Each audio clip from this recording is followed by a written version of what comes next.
எங்களுக்கு அவர் பிள்ளை கொண்டுதான். பெற்றால் மட்டும் பிள்ளை இல்லை, எங்களிடம் படித்த பிள்ளைகள் அனைவருமே எங்களுக்கு பிள்ளைகள் தான். அடுத்தது இந்த விழாவை அவர் நடத்தி இருக்கும் விதமானது எங்களுக்கு மிகுந்த மகிழ்ச்சியை அளிக்கின்றது. குடும்பத்திலிருந்து நான் வெறும் ஆரம்பிச்சுட்டு வந்துவிடலாம் என்று சொல்லிதான் என்னுடைய கணவர் அனுப்பி வைத்திருந்தார்.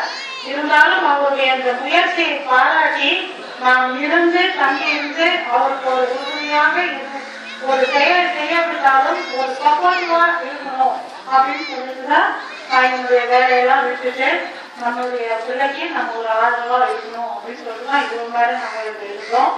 இரண்டாவதாக இந்த கிராமத்துல பார்க்கும்போது எனக்கு ரொம்ப ரொம்ப ஆச்சரியமாகவும் அற்புதமாகவும் இருந்தது.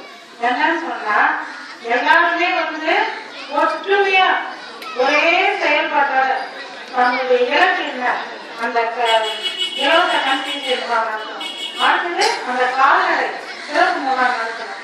அந்த இதுக்கு அந்த தொழிலுக்கு எவ்வளவு சேவை செய்யணுமோ ஒவ்வொருவரும் அவரவரால எவ்வளவு வேலை செய்ய முடியுமோ அவ்வளவு பணிகளையும் அழகாக திட்டமிட்டு நேர்த்தியாக நன்றாக செய்ய முடியும்.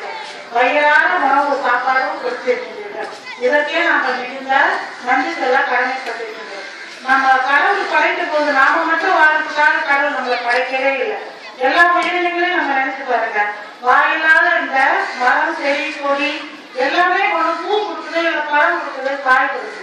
இப்ப மனிதர்களாகிய நாம என்ன மற்றவங்களுக்கு செய்யறோம்? நாம மட்டும் வாழ்ந்தா பார்த்தாரு, நம்ம சுத்தி இருக்கிறவங்க சார் சொன்ன மாதிரி அவர் தான் மட்டும் வாழ்ந்துக்கணும்னு அவர் நினைக்கல. ஏன்னா அவங்க அப்பா அப்படி நினைக்கல போல.